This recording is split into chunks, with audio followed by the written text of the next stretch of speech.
Hey everybody, this is Matt from workanywhere.life, and today's project, just for fun, is dealing with banks and lawyers. And who doesn't like dealing with banks and lawyers?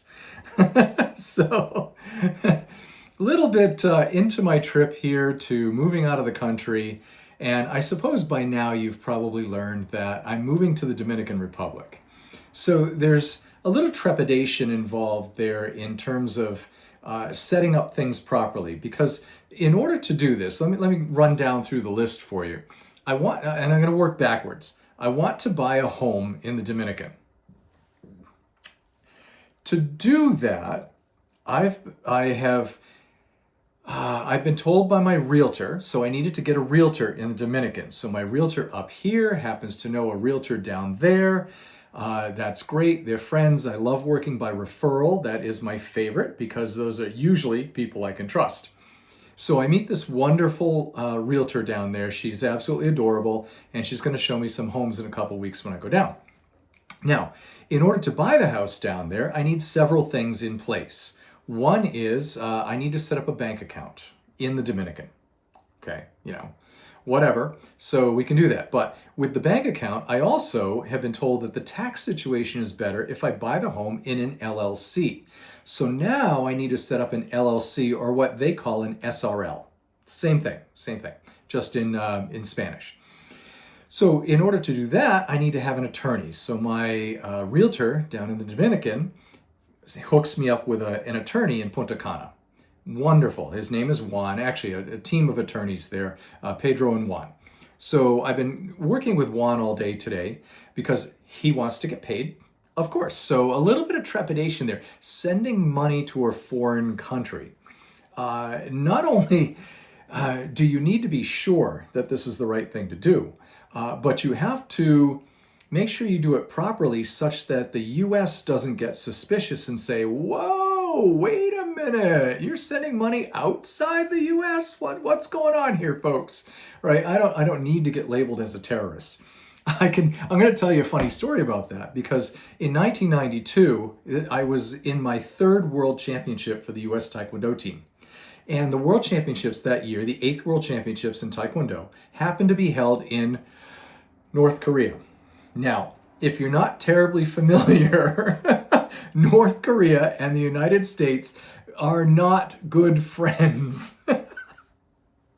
So, to make a short story long, the U.S. tried to prevent us from going. We went anyway because it's a sports team. We don't play politics. We went over. I took gold medal. Very proud of that. Yay.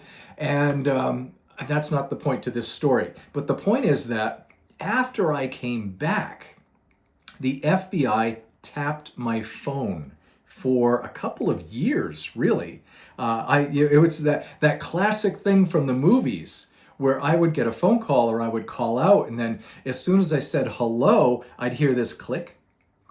And you knew that the FBI just tapped into my phone.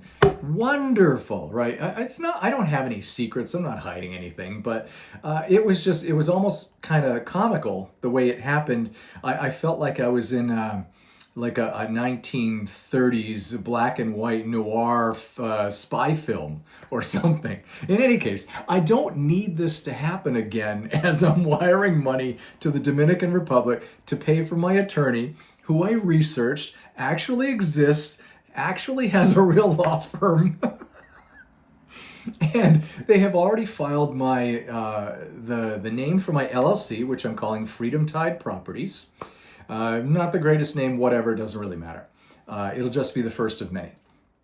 And I'm fighting with the bank now because like banks do, I give them the information for the wire transfer, and then they call me back and they say, well, we need the guy's name. And so I give them the guy's name, and then they call me back and they say, well, we need his address.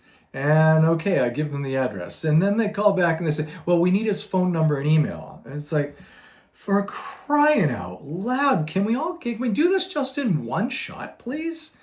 And so I send that back, and then they finally have all that information. They file for the wire transfer, and they say, oh, the IBAN number is missing a number. It's like, really? So now, right now, actually, I'm waiting for the attorney to come back with a corrected number. There was a typo. Now, that's a good thing. I really don't want the money to be sent to, God forbid, some terrorist organization or whatever. So this is just the story of my life. And when anybody asks me, what do I do all day? What takes up my time during the day? That's it. It's paperwork, email, phone calls, and bureaucratic BS all day long. But folks, that's what it's like being in business, right? Uh, if you're going to let yourself be annoyed by that, I am mildly annoyed by this. Then you just don't belong in business, because that's what life is like, unless you hire somebody to do it all for you. Now, in this case, I'm trying to hire a lawyer to do it for me, but the bank is getting in the way. It'll all be fixed by the end of the day. Well, by 4 o'clock. Yes, because that's when the bank shuts down on their wire transfers. There you have it, folks. That's today's saga and drama, right? Hopefully, I can get Juan paid by the end of the day today, so we can move things forward. And then in a couple of weeks, I go down there to go house hunting. Can't wait. I'm going to take you with me. Stay tuned. Make sure that you like this video and subscribe to the channel, of course. And send it to your friends, because this is going to get more interesting as we go along and things get more serious.